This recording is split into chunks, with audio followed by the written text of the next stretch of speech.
Hey, welcome back to the channel. I want to get you caught up on where I'm at right now, and obviously I'm working on the left wing, and working on the left wing is the same as working on the right wing up to this point, except in reverse. So, but what I did since the last time you saw me is I got the drag braces in. And those are all in place. There, and they all look really good. So what I'm gonna do, today is I'm gonna get the leading edge ribs in place, and then I'm gonna go back here, and then we'll back this up against the fence with the trailing edge, and we'll get the trailing edge epoxied in place, and we'll get the gussets stapled to the top edge, and then we'll make sure this is all, this is all flat, nice and square as we're doing that. And as we did before, we'll be taking measurements, and we'll run a straight edge across here to make sure that you can see where it's kind of bowed out a little bit. It's normal, but we'll make sure that's good, and we'll get that part knocked out, and that'll be sweet. And then after that, I can get this sealed up, start soaking the leading edge pieces, and then we'll end up flipping. I can also do today, I didn't mention, I can finish off putting the other structural members in this tank area as well. I've actually got those pre-cut from doing the right-hand wing. Those are ready to go, so we can get those in place. And I'll just see how far we can get. It's pretty hot in here today, so but you don't tend to notice that so much when you're building an airplane. So I'll see how far I can go. All right, cool. Hey, so I treated myself to a new tool that I wanted to show you. When I first saw this on YouTube, I went to the store. I was anxious to get it, and they didn't have any. They were out of stock, and I had to wait. But man, it's so cool. It's this miter gauge for your table saw, and it's by Rockler, and it's so nice. And the feature that I'm using right now, it's really cool because this I'm not using this feature right now, but you can actually extend this. This part like extends out so that you can have. So this part extends out for for longer pieces, and which is really cool. And then I really like the way this part here, you just pull back on this. Miguel, how you doing? What's that? Leave it open? Yeah, you can leave it open. Yeah, thank you. I really like the way this piece right here, it has a positive lock on varying degrees. So if you need a 45, you just pull this back and rotate it. Let me show you here so I can hold the camera and do this. Just pull it back, and this locks, so you just loosen that, rotate it, clicks right into 45 degrees, and just tighten that up.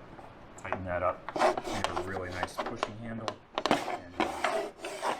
And then another cool feature is, you know how sometimes your fence wobbles in this groove? It's actually got these kind of nylon screws. I don't know if you can see that right there. Probably not right there, but I'll pull it out and show you. It's got these nylon screws. Try and get some light on that. You can see one right there. There's one right here. So you can actually adjust those. You can actually adjust them so there's no wobble in this. And it's now I've been using mine, so I noticed the tip one there is wobbling just a bit, but actually not side to side, just up and down a little. So it works out great. Super nice tool. Obviously, I purchased this myself. This is not sponsored by rockler in any way, but certainly wanted to point out a really cool tool that's made some of my tasks here a whole lot easier. So yeah, and then I didn't show you this one feature that I'm using right here is actually it's a lock that you have, and I'll undo it so you can see it here. When you're cutting multiple pieces the same size, this just rotates up and down, kind of out of the way. So all you have to do once you get it set, just put that in place, and now you can cut multiple lengths of the exact size you need without having to set everything back up, which is cool.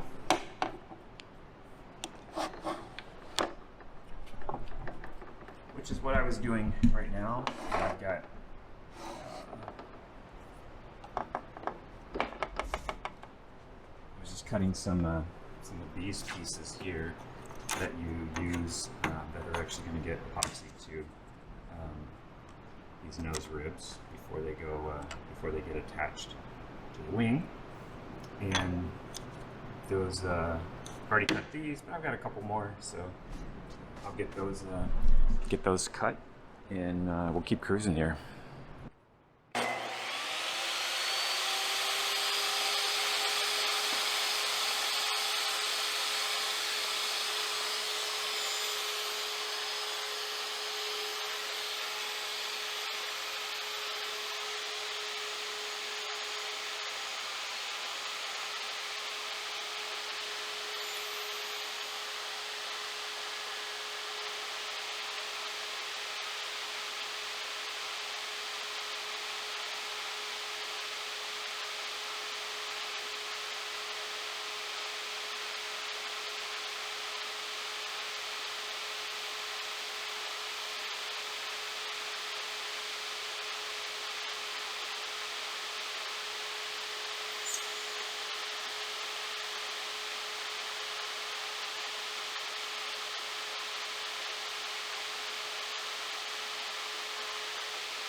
All right, so what I've got set up here is just basically just a stop with some wax paper underneath, and then I just drop the piece on here, the 1/4 inch square. This is where I marked my glue side because this is going to be like that, and so when it gets attached to the leading edge, this lines up with the rib, and this is on the inboard side. So I made sure I had all that correct. And then we'll just put some glue on here.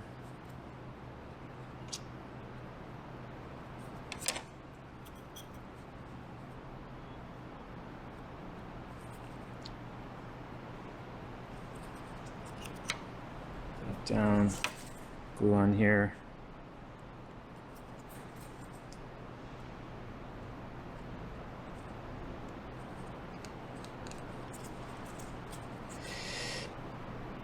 Do mark that kind of glue side with a G a lot so I don't lose track of it. And we just drive a couple staples in here. So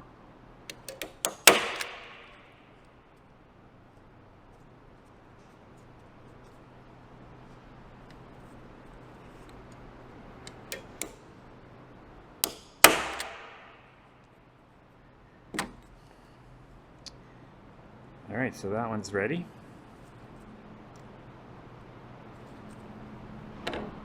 And we need to do 8 of those.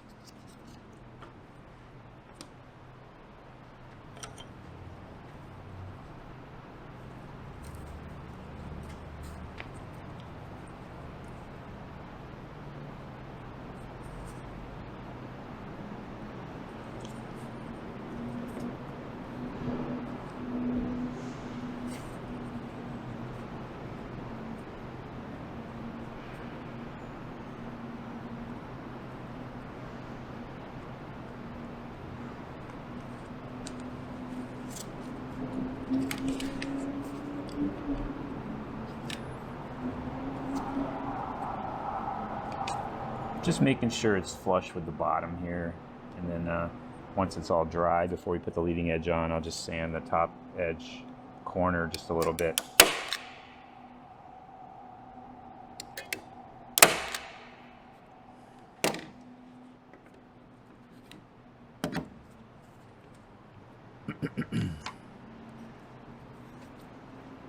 And trying to use really light pressure on with the staple gun, otherwise it'll drive into this this light ply pretty easy, and you'll be fussing trying to get that out of there.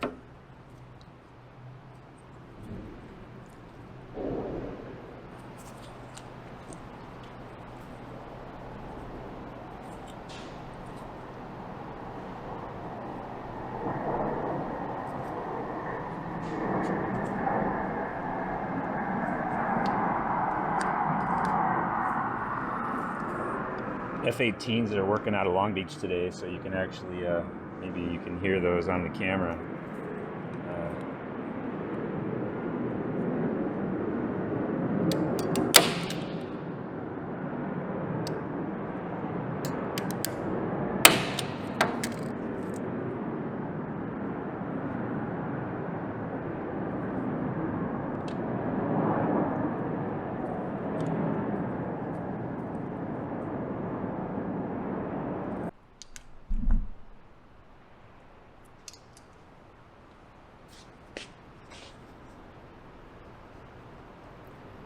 Alright, now I got to come in here and attach these quarter inch sheet ribs at the leading edge, and this one I've already cut off for the 1/8 inch material that's here.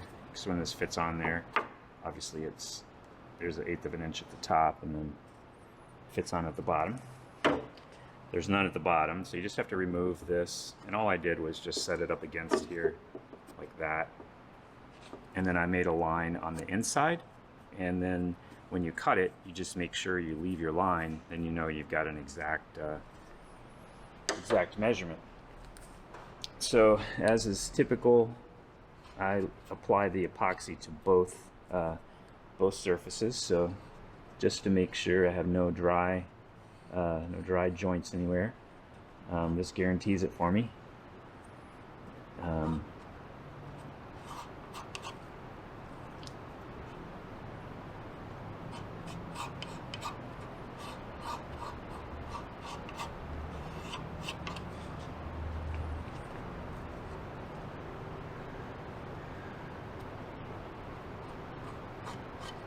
And Flying Cub, I know what you're thinking. You're thinking, why won't that guy just use a brush? And it's, I don't know, I've just gotten so used to doing this, I can actually leave a fairly accurate film just by using a light pressure and whatever. And on the plywood, really I'm just trying to make sure I get it completely covered. I'm not trying to actually put a necessarily an accurate layer of epoxy. It is kind of accurate, but it's thinner. I'm gonna put more epoxy on the actual piece than on here, and then we're gonna have make sure we get epoxy on the spar here.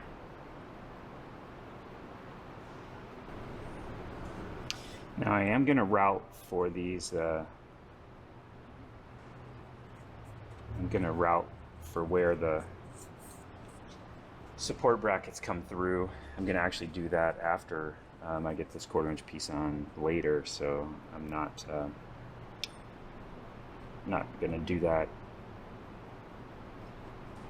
beforehand. I've got this stapled on prior, and then I'll just route from outside here exactly where it needs to be, and we'll be all set there. So okay.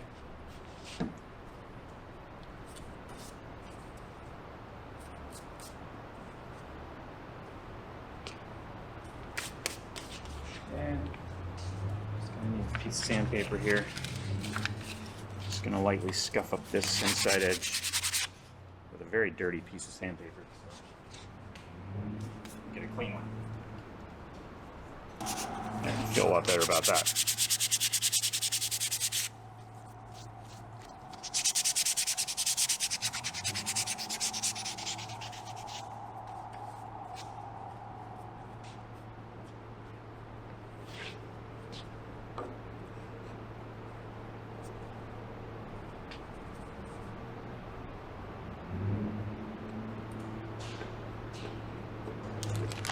Got my bag of clamps here.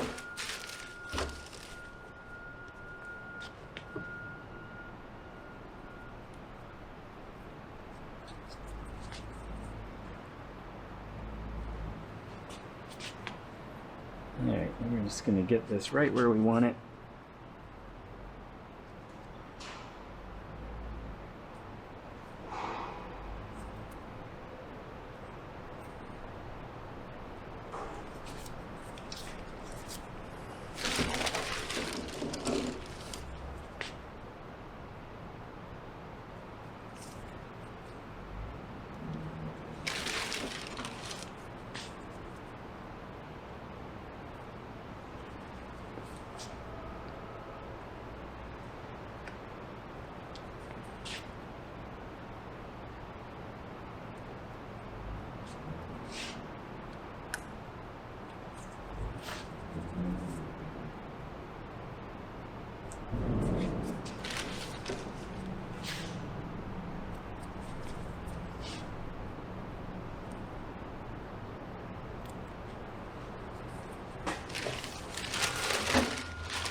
All right, and then I'm going to go to the tip, and I'm going to do the same thing down here. So I'll get this one put on. It's just the same procedure. I've just kind of taken the pencil, traced the inside so I know where the epoxy goes, and just put the epoxy on. That was get this one in place.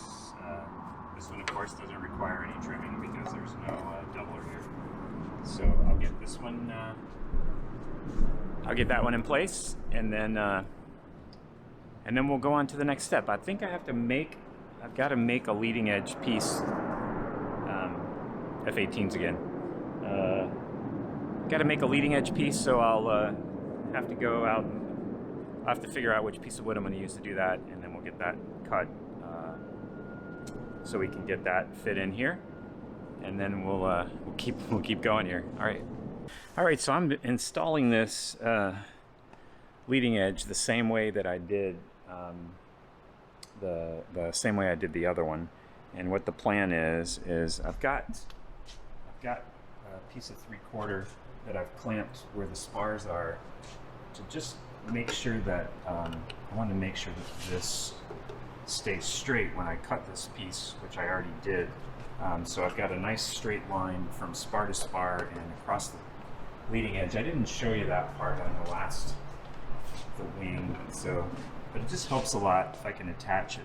You know, it's attached at each spar here, laying really nice across here as well. So I'm confident that from here to here, I'm nice and square, and square all the way to the nose. And then I'll do the same when I get back here. You can kind of see how this I've got the 1/16 inch gap here, but I don't back here, so this will end up getting shimmed a little bit to end up square with the rest of everything. So but for now, what I did the last time, I don't know if you're just checking in on my channel, you haven't seen it yet, but I'm going to take my chalk line and I'm going to actually attach it here, and I'm going to go all the way across to the other end. I'm going to center it up on the leading edge piece here, and I'll center it up on the leading edge piece down here, and then that'll give me a nice straight line from tip to tip. And then I'll go in and I'll put each of the ribs in and clamp it in place, and I'll move this rib up and down until I'm centered in each of those locations on the chalk line. And that guarantees me that I'm where I need to be for each of the ribs going along. That way I'm not doing this. It stays nice and straight. I was really happy with the way that worked out. And then what I'll do also is, as I move along, I'll use my square to make sure we're staying square to the spar line this way, like so. And then we'll also make sure that we're staying square, plumb, basically, this way. So we'll be doing both of those things with the square. And as before, if it's necessary to put a clamp or something to hold the rib where it needs to be, we'll also be accomplishing that. So yeah, so the first goal is to get all of these epoxied in place by centering them up using this leading edge piece, and then we'll go from there. So I will get set up here and start getting these laid in, and then the doublers will get added after that. There's some 1/4 inch doublers where the plywood overlaps, and I'll be adding those to the ribs after we get those in place. So all right, so I'm all set up here, and all I did on this end is this 3/4 inch piece I had, I just basically stapled right in front of the metal part that held it there, and I'm nice and centered on my board there. And down here, I just basically pulled it tight, put a staple in, and then I pulled it over itself, or basically going around that staple, and I stapled again, and that's keeping it nice and tight. So easy there, and you can see as you move along how this one has to come up, and I'll be able to adjust each one of them so that they're centered on that RS5, I believe it is. And I did go back, and when I get epoxy mixed up here, I am going to add the 1/4 inch doublers. These are where the plywood overlap, or where the plywood joint is on the leading edge, and actually this sits inside here. I don't know if you can see that. This actually sits inside, so I adjusted those so that everything fits good. And what I'll do when I get the epoxy, I will epoxy these together, put some staples in, and then I can take these and go to these locations, number 4 rib and number 7 rib. All right, so I'll do this first. I'll get these settled, and then once I have those stapled together, then I'll start. I just pre-clamp everything, so I know the clamp is close. I don't have to fiddle around with it a lot to get it where it needs to be. And yeah, then I can get these clamped in place and get that epoxy curing, and that's what we like. The more epoxy we can cure, the closer we get. So, all right, let me get on with this.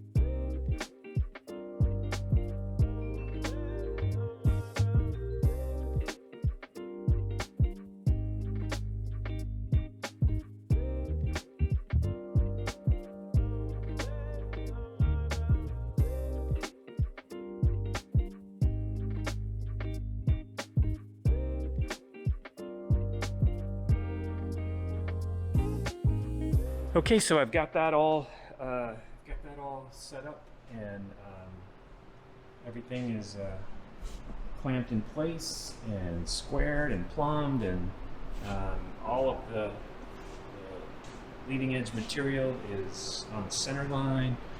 And when you sight down it just looks really, really good. So it's hard to hold the camera still, but to the eye, it's super good. Just seems like a good way to do it, and I'm sure there are, lots of other ways by measuring and doing things, but a nice tight line seems to be a good way to handle that. And it's easy to spot that way when one of them is out of alignment. But anyway, that's as far as I'm going to go for today. So I'm going to let this dry, let the epoxy set up, and then I'll come back and actually epoxy the leading edge piece in place. Yeah, and so thanks so much for following along today. I do appreciate it. And if you're not a subscriber, I invite you to hit the subscribe button. And if you hit the little bell beside it, you can select to receive a notification every time I upload, so you don't miss any of these. And if you watch the right wing build, hopefully this wasn't boring for you, and you endured it anyway. So yeah, so cool. I'll catch you later.